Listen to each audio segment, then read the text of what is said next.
Arranca-línguas. Essa criatura, ela é popular pelo Nordeste. De acordo com a descrição, o arranca-línguas surgiu devido a uma maldição.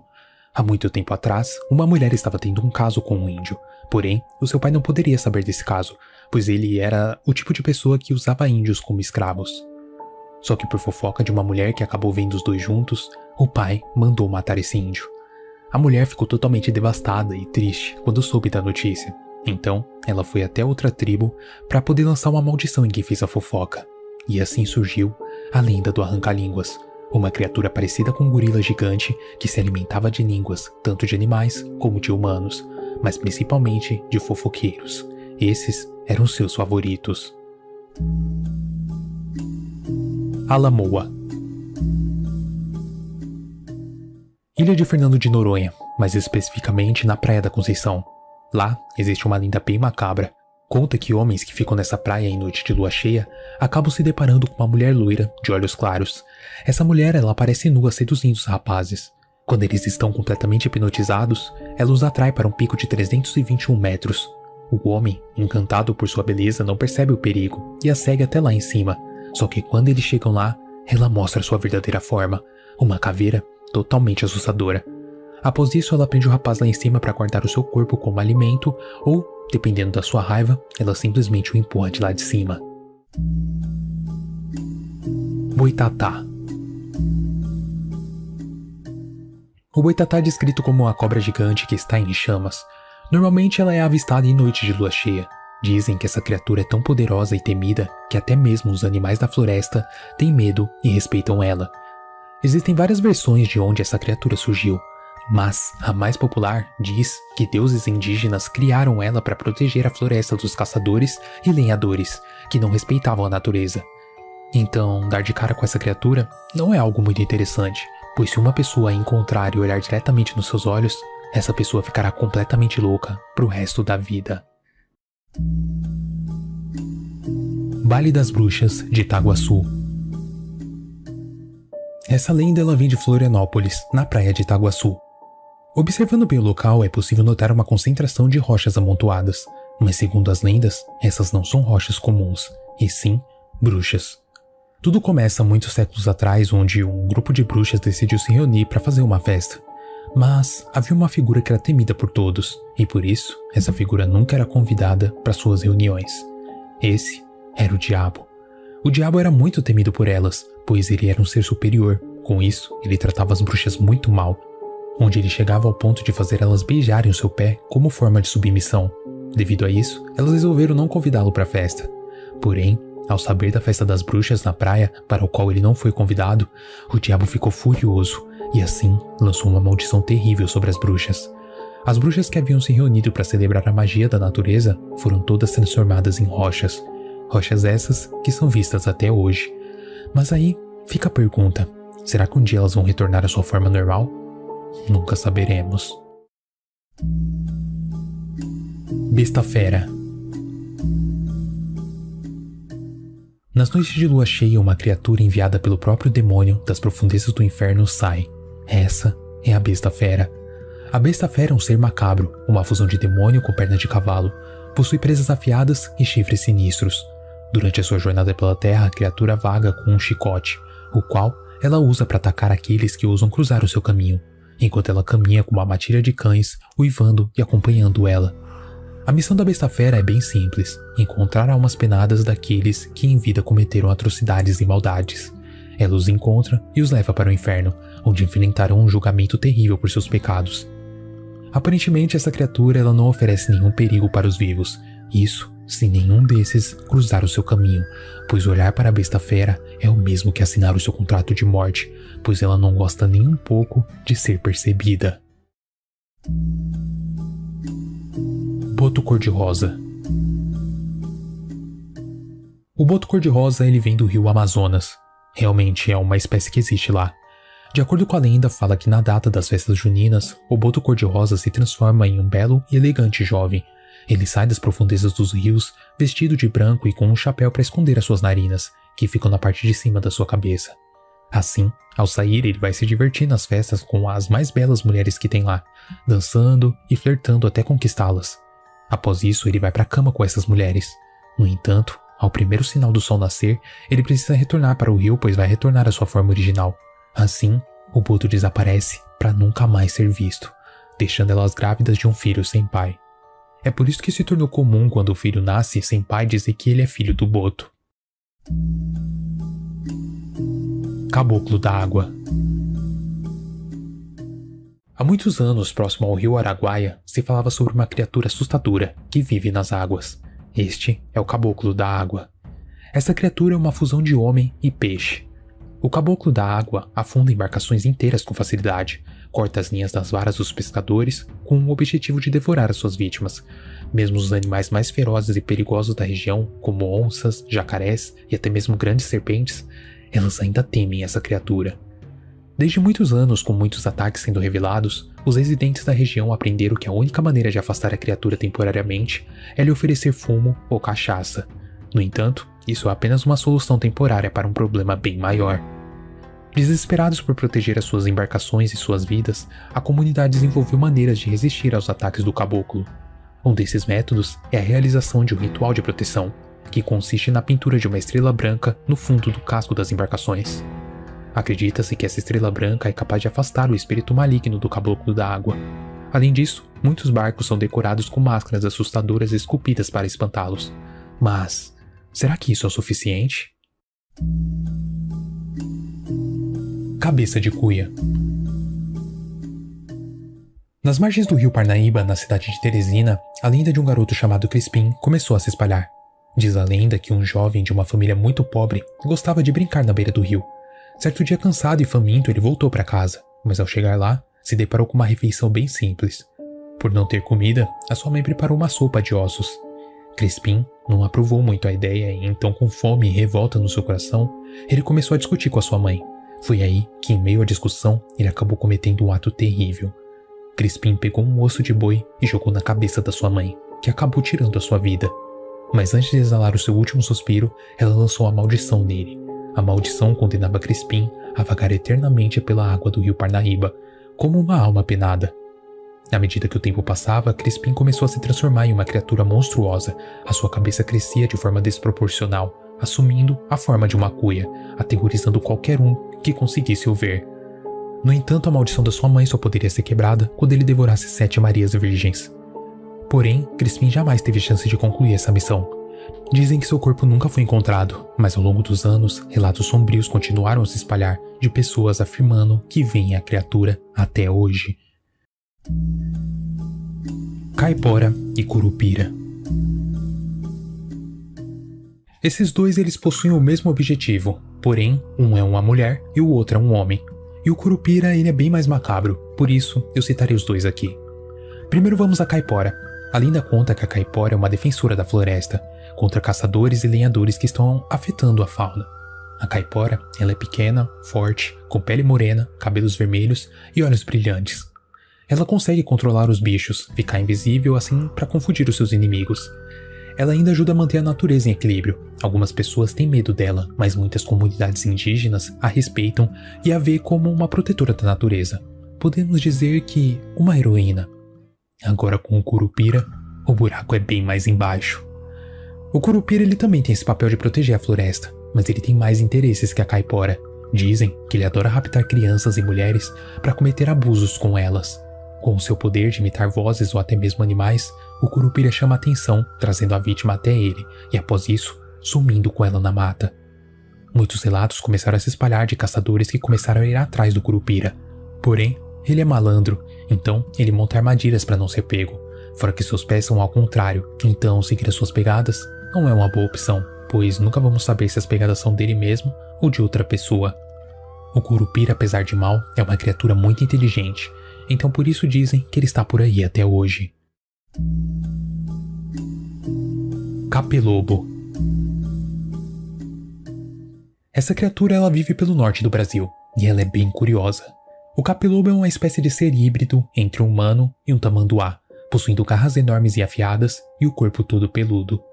Dizem que esse ser deve possuir algum parentesco com os lobisomens, mas nada confirmado, pois nem se sabe como surge um capelobo. Isso é um mistério até hoje. Essa criatura adora devorar filhotes de animais, mas não fica só nesse quesito, já que essa criatura ama sangue fresco. Tanto que dizem que após atacar a sua presa, ela usa sua enorme língua para sugar o sangue e o cérebro da vítima, inclusive o de humanos. Essa criatura ela prefere pegar suas presas sozinha, onde ele agarra elas por trás e prende com seus fortes braços, pois assim se torna mais fácil dele furar o crânio da vítima e drenar o sangue. Dizem que pelo interior do Pará e do Maranhão, nas noites escuras, é a maneira mais fácil de dar de cara com essa criatura. Por isso, todo cuidado é pouco. Corpo seco. Essa criatura é um dos mistérios mais enigmáticos do Brasil. Existem diversas versões que descrevem a criatura, mas eu vou logo para minha favorita. A lenda conta que um rapaz conhecido por sua crueldade com animais e ganância vivia pela parte sul do Brasil. O seu foco em vida era simplesmente ter dinheiro e poder, e numa dessas, ele cometeu um crime contra sua própria mãe. Ele estava com tanta raiva que bateu tanto nela que ela acabou morrendo.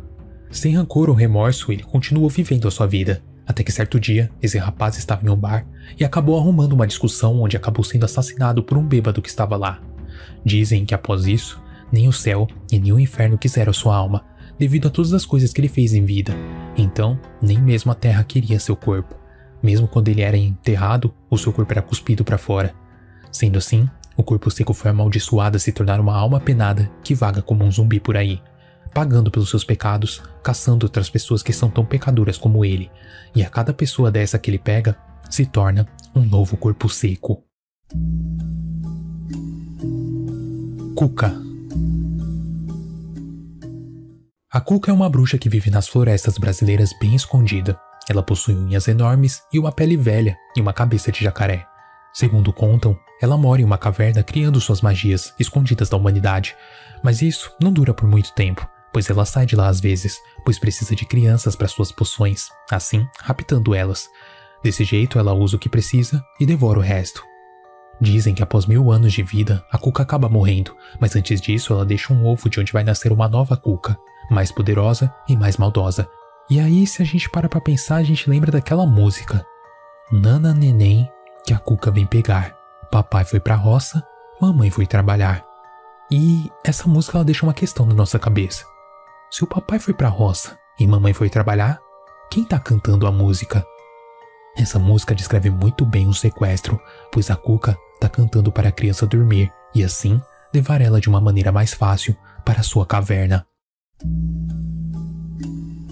Cabra cabriola. Essa é uma das lendas mais assustadoras do nosso folclore.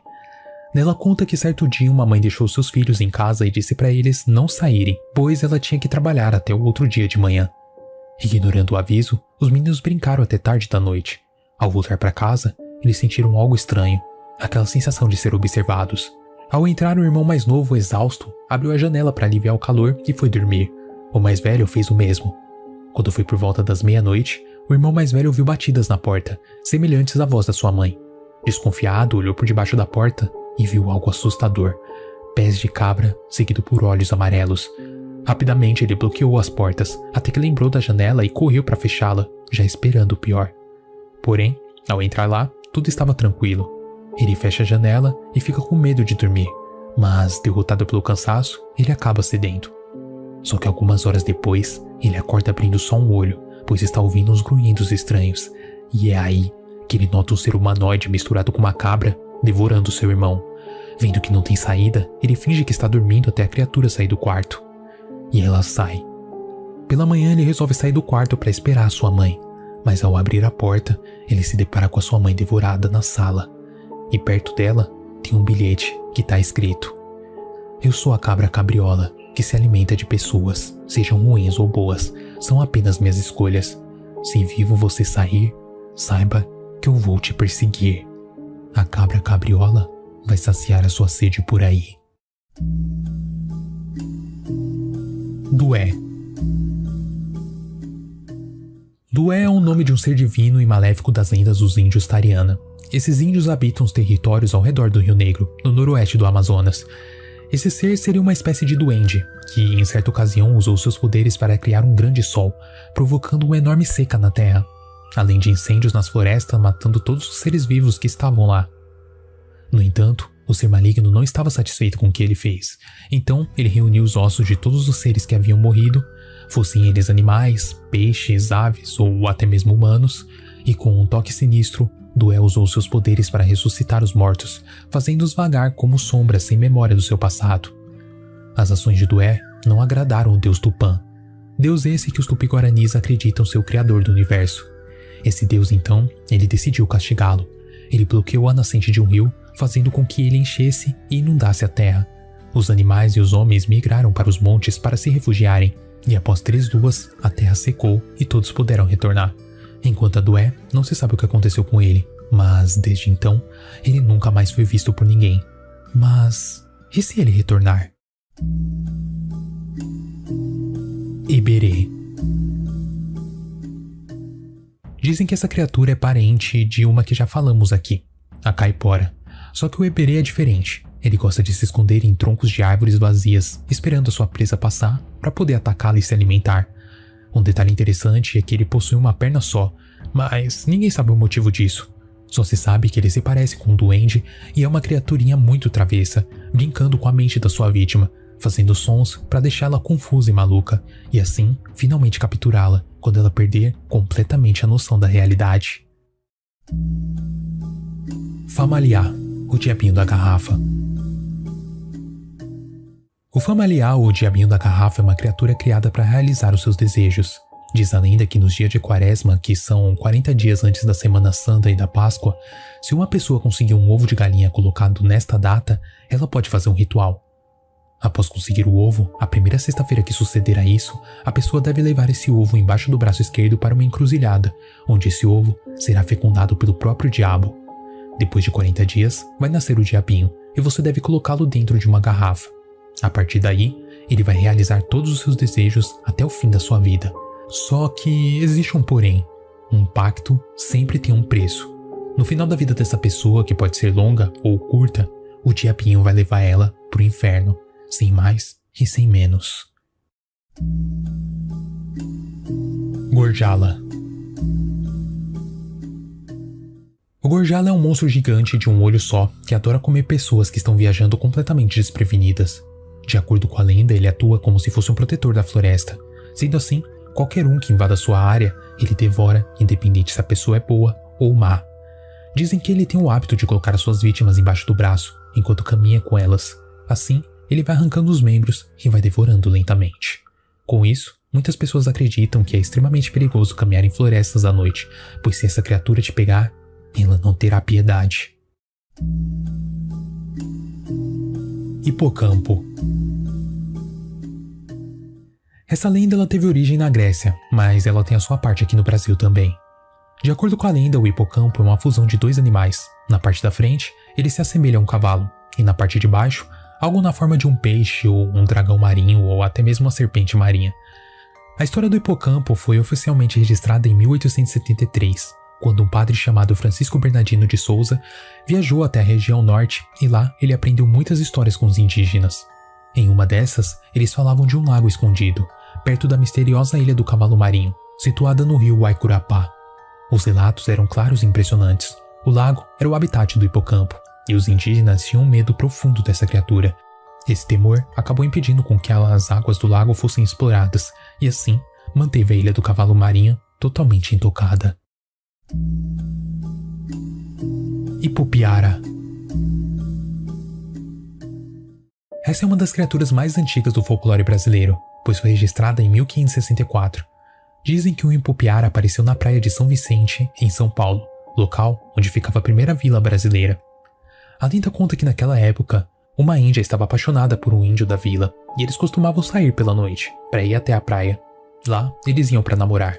Só que em uma noite a caminho da praia, a índia foi parada por uma idosa feiticeira.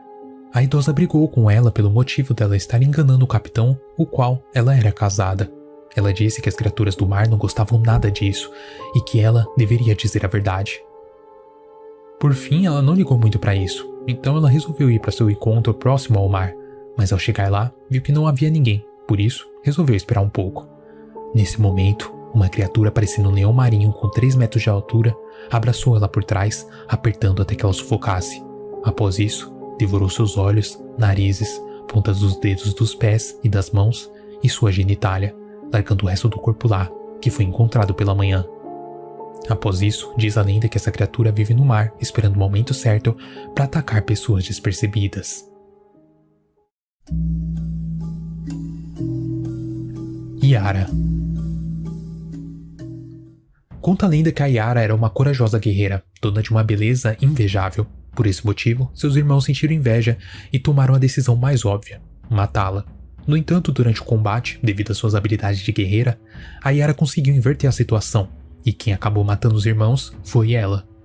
Diante desse trágico evento e temendo a punição do seu pai, o pajé da tribo, Yara optou por fugir. O problema foi que seu pai conseguiu encontrá-la, e como castigo pela morte dos seus irmãos, ele decidiu lançá-la nas águas do rio. Os peixes do rio decidiram salvar a bela jovem, transformando ela na sereia Yara. Desde então, Yara habita os rios amazônicos encantando os viajantes com a sua bela canção. Porém, a sua intenção não é boa fazendo isso. Ela quer atraí-los para o fundo do rio, onde ela os afoga como uma forma de vingança.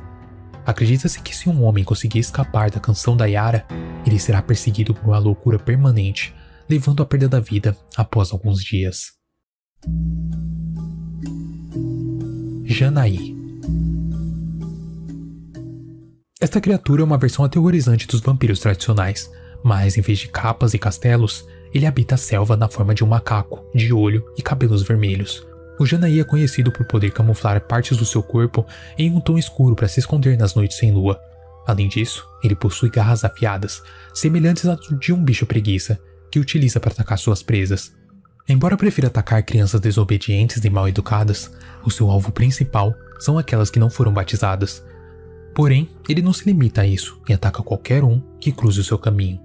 Relatos descrevem suas aparições nas sombras da mata, observando de perto as suas vítimas antes de agir. Dizem que o Janaí tem um ponto fraco, algo que pode ser usado para afastá-lo. Se alguém ousar jogar água quente misturada com alho e sal sobre ele, a sua pele é queimada, e assim ele é temporariamente afastado. Uma parte ainda mais sinistra da lenda envolve o acasalamento dos Janaí. Dizem que as fêmeas dessa espécie levam as mãos de crianças para os machos antes do acasalamento, acreditando que isso garante que seus filhotes nasçam com mais força e vitalidade. Kianumaka-Manã. Kianumaka-Manã é uma entidade que se manifesta de uma maneira única. Ela pode surgir tanto numa forma de uma guerreira, quanto na forma de uma onça. No entanto, é na forma de felino que ela revela todo o seu poder. Quando se transforma em uma onça, ela torna-se ainda mais perigosa, com agilidade e fúria funcionando no seu 100%. Ela é reverenciada pelos índios que acreditam que a sua presença traz proteção e coragem nas batalhas das tribos. Kianumaka-Manã basicamente é uma guardiã dos que lutam por sua terra e sua cultura. A sua figura é uma fonte de inspiração para os guerreiros que buscam preservar as suas tradições, sendo assim uma heroína. Labatut. Na fronteira entre o Ceará e o Rio Grande do Norte, existe uma criatura com uma aparência aterrorizante, o Labatut. Essa é uma criatura humanoide com um corpo coberto de pelos, pés redondos, mãos compridas e possui apenas um olho na testa, e seus dentes são enormes, semelhantes aos de um mamute. Dizem que essa criatura aparece nas noites escuras quando está com fome. A sua fome é insaciável, ou seja, ela vai atrás de uma presa até encontrar. A maneira que ela usa para encontrar sua presa é escutar, ficando bem atento em quem canta à noite, assobia, ronca ou até mesmo um sussurro é o suficiente para que ela localize e devore a sua vítima. Lobisomem. Essa é impossível você não conhecer, mas cada país tem a sua versão. Vamos à versão brasileira. A lenda conta que o sétimo filho de um casal, onde todos os filhos anteriores foram do sexo feminino, recebe uma maldição. Na primeira terça ou sexta-feira de lua cheia, após seu 13º aniversário, o jovem é consumido por uma transformação incontrolável. Na noite de lua cheia, o menino sai de casa e se dirige a uma encruzilhada. Lá, ele se transforma em uma criatura aterradora, meio homem e meio lobo. A sua sede por carne e sangue é insaciável, levando-o a matar, destroçar e devorar tanto pessoas quanto animais. Qualquer um que tenha a infelicidade de cruzar o seu caminho se torna sua vítima. Mas a maldição do lobisomem não se limita apenas à sua presa. Se alguém for mordido ou arranhado por essa criatura e tiver a sorte de sobreviver, será amaldiçoado com a licantropia, podendo virar um lobisomem também em noites de lua cheia. O amaldiçoado só retornará à sua forma humana com o nascer do sol. A única maneira de eliminar um lobisomem é com bala ou algum objeto cortante feito de prata. Mapinguari. Essa figura é retratada como um monstro gigantesco, com cerca de 2 metros de altura, coberto de pelos grossos e avermelhados. Seus longos braços terminam em garras afiadas, e ele possui apenas um olho que fica em sua testa. No lugar onde era para ficar o seu umbigo, possui uma boca gigante, com dentes pontiagudos e afiados capazes de destroçar até mesmo grandes animais, ou pessoas. A lenda afirma que o Mapinguari emite um rugido que ecoa a quilômetros de distância, deixando todos que ouvem com um arrepio na espinha. Acreditam que a inspiração para o Mapinguari veio dos tempos pré-históricos, onde foram encontrados fósseis de um animal chamado megatério, ou uma preguiça gigante, que vagou por essas terras há cerca de 10 mil anos. Fósseis desses gigantes foram descobertos, dando a entender que o Mapinguari é uma manifestação de um passado distante, ou até mesmo um desses que é vivo até hoje.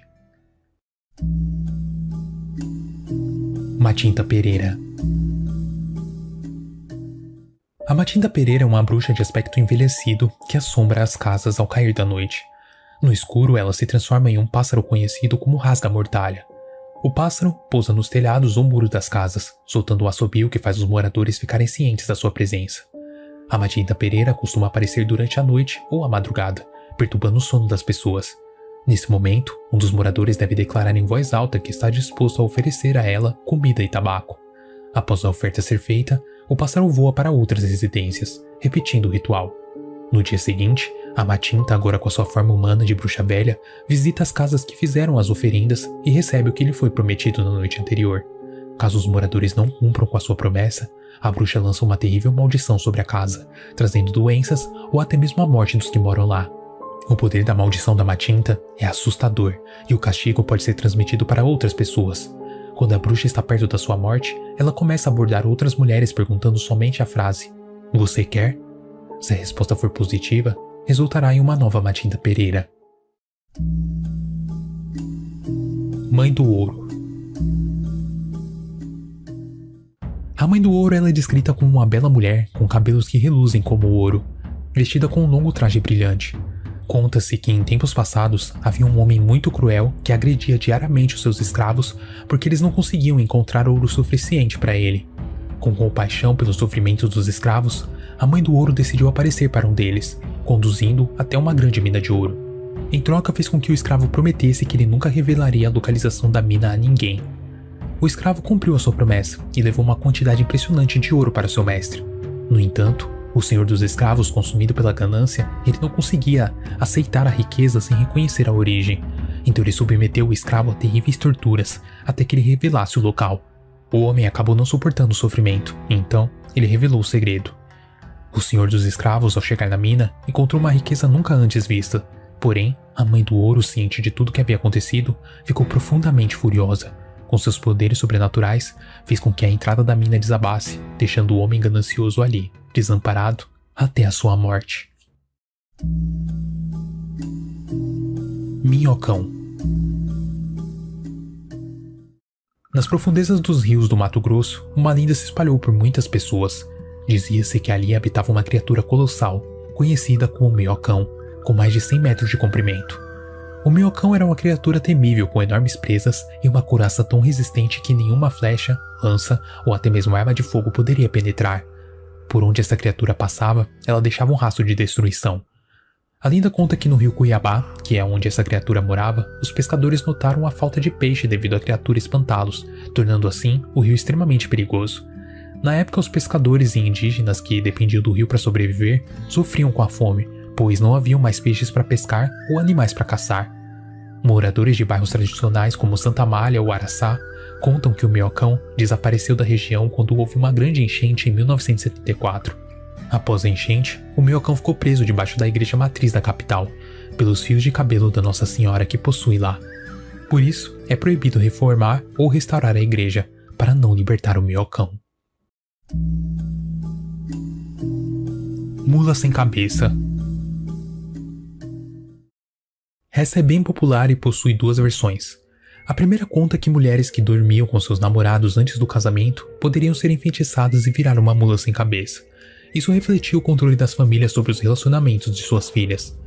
Mas a outra versão da lenda era ainda mais sombria, pois afirmava que qualquer mulher que se envolvesse romanticamente com um padre estava fadada a sofrer o terrível destino de se tornar uma mula sem cabeça. De acordo com a história, o encantamento acontecia nas noites de quinta-feira. Nesse momento, a mulher era misteriosamente transformada na mula sem cabeça. Assim, com fogo emanando do seu pescoço, ela disparava pelas matas e campos, com suas patas esmagando animais e pessoas que cruzavam o seu caminho. Porém, ao amanhecer, a maldição se desfazia e a mulher retornava à sua forma normal, muitas vezes exausta e ferida. A única maneira de quebrar a maldição era arrancar os freios da mula sem cabeça, ou feri-la com um objeto pontiagudo, mesmo que fosse apenas uma gota de sangue derramada. Dizia-se também que o próprio padre, o amante da mulher, poderia quebrar o encantamento, mas apenas após amaldiçoá-la 7 vezes antes de celebrar as missas. Negrinho do Pastoreio. Negrinho do Pastoreio é um personagem do folclore que se enraizou profundamente na cultura da região sul. Essa lenda ela vem de origem africana e cristã. O Negrinho do Pastoreio provavelmente surgiu no século XIX, durante os dias de escravidão no país. Dizem que o Negrinho era um jovem escravo que sofreu terríveis maus tratos nas mãos de um fazendeiro. Porém, tudo piorou quando o fazendeiro o colocou na tarefa de cuidar de cavalos preciosos. Por azar, um dia um dos cavalos acabou escapando, e ao retornar, o senhor notou a falta do cavalo e decidiu punir o Negrinho de uma maneira totalmente cruel. Ele o lançou em um formigueiro com formigas venenosas, e deixou lá até que ele morresse. Entretanto, no dia seguinte, o próprio fazendeiro se deparou com um garoto e ficou perplexo, pois a criança ela não estava com nenhum ferimento em seu corpo. Além disso, ela estava montada no cavalo perdido, e ao seu lado estava a Virgem Maria. Desde então, os relatos de aparecimentos de um garoto negro montado em um cavalo pelas fazendas começou a se espalhar. Acredita-se que se algum objeto esteja desaparecido, o Negrinho do Pastoreio pode ajudar a encontrá-lo. Basta acender uma vela perto de um formigueiro e pedir com muita fé que o objeto aparecerá. Onça-boi. A onça-boi é uma fusão de duas criaturas, uma onça com um boi. Ela tem chifres e cascos de boi. O folclore amazônico conta que essa criatura mística tem uma maneira especial de caçar. Ao contrário das onças reais, que são solitárias e não fazem amizade facilmente, as onças-boi sempre caçavam em pares. Elas eram companheiros de vida, criaturas que nunca se separavam. Se caçadores ou intrusos entrarem no seu território sem saber, a onça percebe a presença e vai até lá proteger o seu local. Eles cercam a sua presa para assim tornar mais fácil de devorá-los. Mas a lenda não parava por aí. Os habitantes da floresta sabiam que havia um segredo para sobreviver ao encontro com a onça-boi. Eles tinham que matar uma delas. No entanto, havia um dilema: matar o macho ou a fêmea? Dizia-se que se o macho fosse abatido, a fêmea fugiria em busca de um novo companheiro. Por outro lado, se a fêmea fosse morta, o macho também desapareceria em busca de uma nova parceira. Das duas maneiras, eles retornavam com mais ódio para poder se vingar. Pai do Mato. O Pai do Mato é um guardião das florestas, defensor dos animais e dos segredos deixados por indígenas. Segundo conta a história pelos mais sábios da região de Goiás, o Pai do Mato é uma figura misteriosa, raramente vista pelos olhos humanos. Ele habita o coração das florestas. Dizem que o Pai do Mato tem a aparência de um homem, mas as suas características são: o seu corpo coberto de pelos, suas mãos são parecidas com a de um macaco e o seu nariz é azul. O objetivo dessa criatura é o mais simples possível: proteger a floresta e os animais de caçadores e pessoas malvadas. Este guardião da floresta costuma andar na companhia de grupos de porcos do mato, que são seus aliados e companheiros leais. O maior entre eles serve como a sua montaria. Porém, até mesmo o Pai do Mato possui um ponto fraco: o seu umbigo. Diz a lenda que tocar o umbigo do Pai do Mato pode enfraquecê-lo. Papa Figo. Esse aqui também é bem popular. Enfim, ele é descrito como uma figura enrugada e velha, vestindo um chapéu e carregando um enorme saco nas costas. De acordo com as histórias que os mais velhos contam aos jovens, o Papa Figo é atraído por crianças que desobedecem, são teimosas e malcriadas. Ele ronda escolas, igrejas e os lugares onde as crianças costumam brincar. Ele fica lá, à espreita, observando cada travessura, cada birra e cada desavença. Após isso, ele se aproxima das crianças com ofertas tentadoras de doces e brinquedos, sussurrando promessas que encantam elas.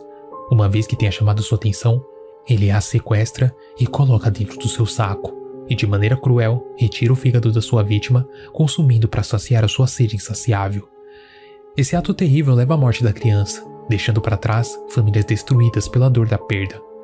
Após a sua refeição, ele retorna silenciosamente à casa dos pais das crianças, depositando uma pequena quantia de dinheiro na porta. Isso é feito como um pagamento pelos órgãos da vítima, como um cruel tributo pelo que ele roubou. Pé de garrafa. Essa é uma criatura humanoide peluda e aterrorizante, que é conhecida por habitar as matas do Paraná. Este ser ele possui uma garrafa em um dos seus pés, daí o nome. O pé de garrafa costuma assombrar as pessoas que entravam em suas áreas na floresta.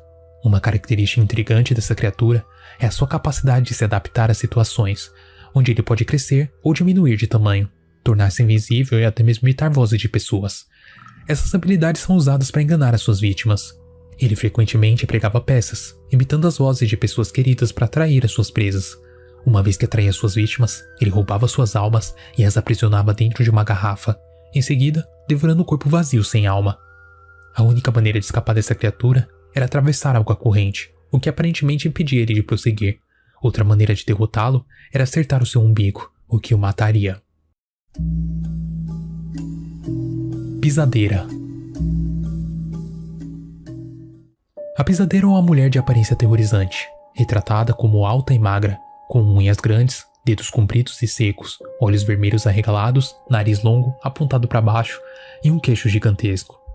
O seu cabelo é desgrenhado e branco. De acordo com a lenda, a pisadeira passa a maior parte do tempo nos telhados da casa.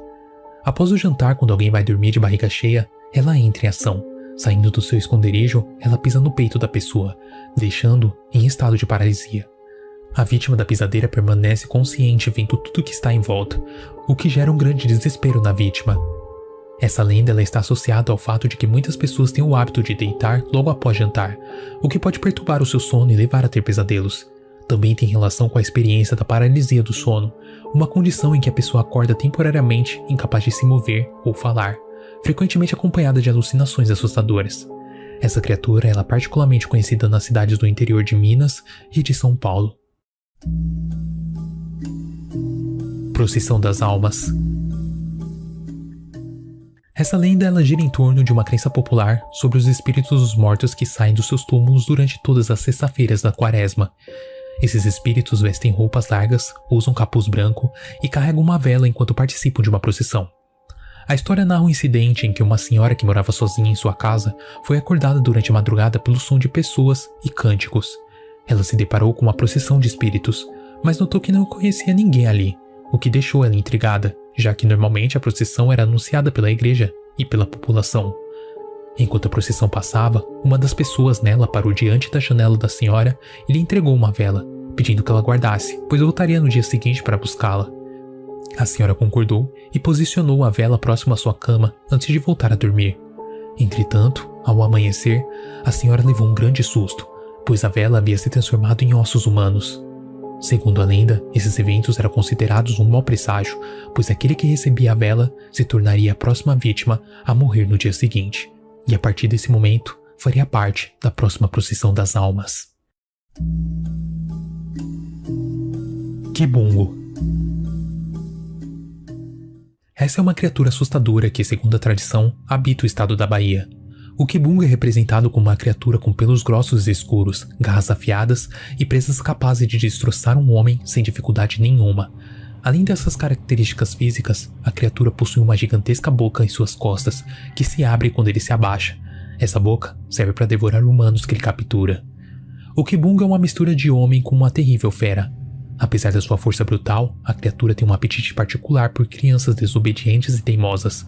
Ele ataca essas crianças durante a noite, não deixando sequer os ossos para contar a história. O quibungo ele é tipo um bicho-papão, uma figura monstruosa que assusta as crianças para fazê-las se comportar bem, ou pelo menos era para ser, porque com o tempo relatos foram surgindo e muitas pessoas começaram a afirmar que viram a criatura vagando por aí, fazendo com que qualquer caminhada por uma noite de lua cheia fosse completamente assustadora. Romãozinho.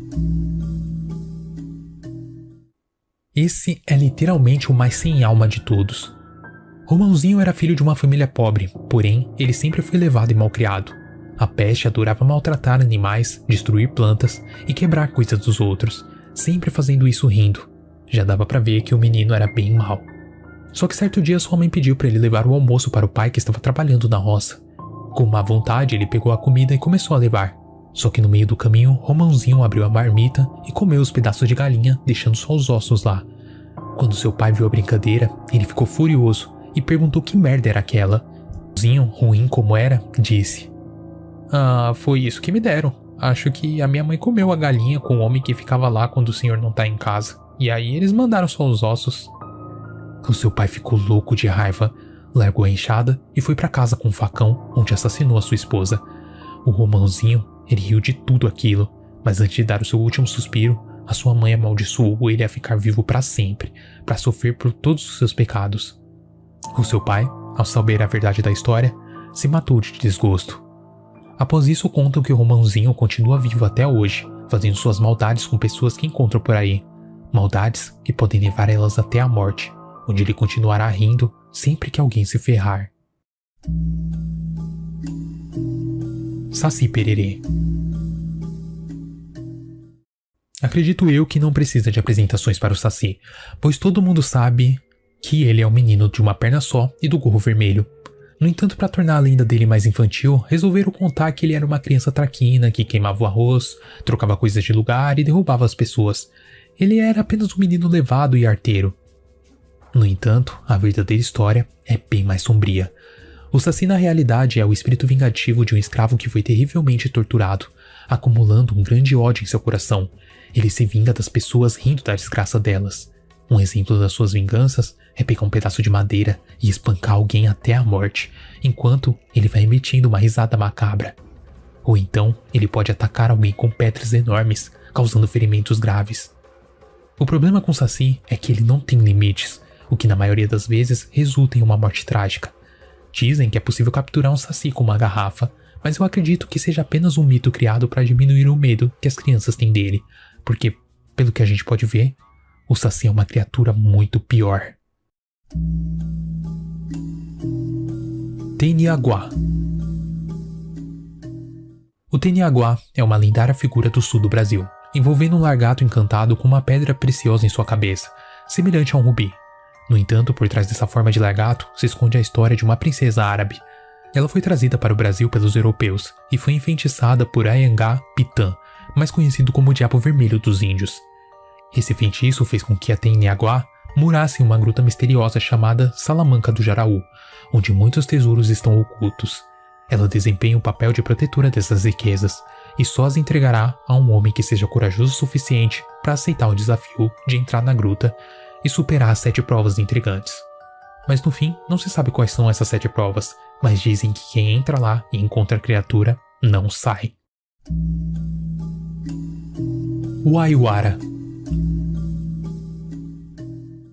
O Aiuara, também conhecido como Cão-Duende, é uma figura do folclore brasileiro que habita as florestas e possui a habilidade de se transformar em outras criaturas. A sua forma verdadeira é um cão com pelos escuros e orelhas grandes da cor preta. Porém, ele tem a capacidade de se transformar em doentes cadavéricos quando está com muita raiva. A palavra Aiuara tem origem no Tupi-Guarani e significa o que chega de repente, ou até mesmo assombração. Apesar de se assemelharem a cães, esses duendes da Amazônia são considerados espíritos malévolos, com o intuito de apenas saciar os seus desejos sobre um mistério que não temos muita informação ainda. E levando um pouco mais para uma parte de opinião minha, eu acredito que essas criaturas foram vistas pelos indígenas e eles não tinham nome para dar para elas, mas elas não passam de cães do inferno. Vitória Régia. Segundo o folclore, Inaya era uma indígena da tribo e destacava-se por sua beleza. Ela tinha uma profunda paixão pela lua e a deusa Jaci. Jaci é uma figura mitológica que representa a lua e é venerada na cultura indígena brasileira. Bom, o seu grande sonho era ser uma estrela e viver ao lado da deusa. Então, em uma noite de lua cheia, como nunca vista antes, tão próxima da Terra, Naya decidiu explorar as margens de um lago próximo à sua tribo. Foi então que ela viu o reflexo gigantesco da lua na água. Acreditando que fosse a própria deusa, ela pulou na água para se juntar a ela, mas infelizmente se afogou e perdeu a vida. A deusa Jaci, com pena e compaixão pela jovem, transformou seu corpo em uma planta chamada Vitória Régia, e a partir desse dia, sempre que o reflexo da lua toca a planta, ela desabrochava em uma bela flor branca e reluzente, e o espírito de Naya era liberado para olhar à noite. Assim, a lenda da Vitória Régia surgiu como uma homenagem a essa bela indígena e a sua ligação eterna com a lua e a natureza. O Anadi. Esse não chega a ser um ser ou até mesmo uma criatura, e sim um humano, que de acordo com os indígenas ele basicamente é um dos nossos parentes mais antigos. A crença fala que Quaraci, o deus do sol, criou 3 seres vivos para habitar o mundo, e o Anadi era um desses. O Anadi era perfeito em tudo, porém os outros 2 não foram tão perfeitos assim, eles vieram com maldades essas que existem até hoje, como os 7 pecados capitais: avareza, gula, inveja, ira, luxúria, preguiça e soberba. Xundarauá. Na lenda do Xundarauá, temos uma figura que mistura elementos dos mitos africanos e indígenas. Ele é descrito como uma espécie de peixe-boi gigante, com um detalhe de possuir 2 braços fortes e nadar com grande destreza. De acordo com os relatos indígenas, matar um Xundarauá era considerado um feito extraordinário, que traria sorte e prosperidade para o caçador pelo resto da sua vida. Porém, havia uma condição crucial. O caçador ele não poderia matar o primeiro Xundarauá que aparecesse à sua frente. Em vez disso, ele precisava aguardar até encontrar o segundo. Caso contrário, enfrentaria uma terrível maldição. E é claro que não seria fácil assim. Essa criatura ela vai se defender até o fim, pela sua própria vida, é claro. Então, é um grande risco enfrentá-la. Jaguareté Abá.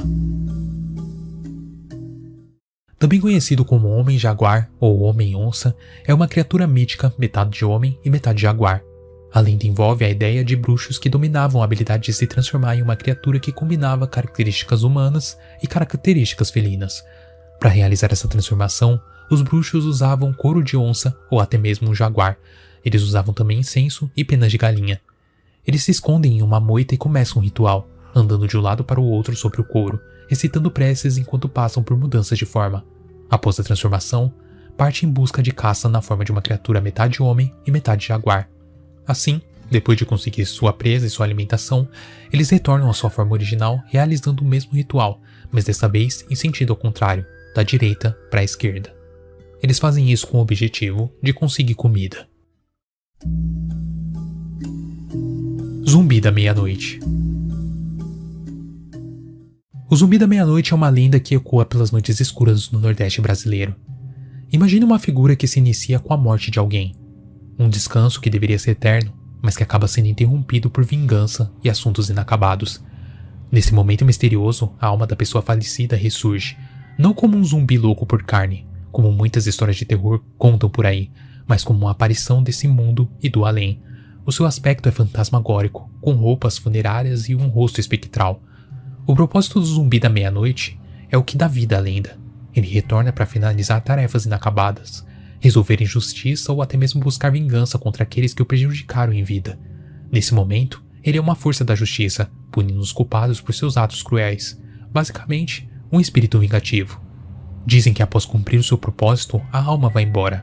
Mas aí fica um questionamento. E se essa alma não cumprir o propósito? Quanto tempo ela vai vagar? O quanto isso vai afetar sua mente? E em quanto tempo ela vai se tornar um espírito pior? Bom, é algo muito assustador de se pensar.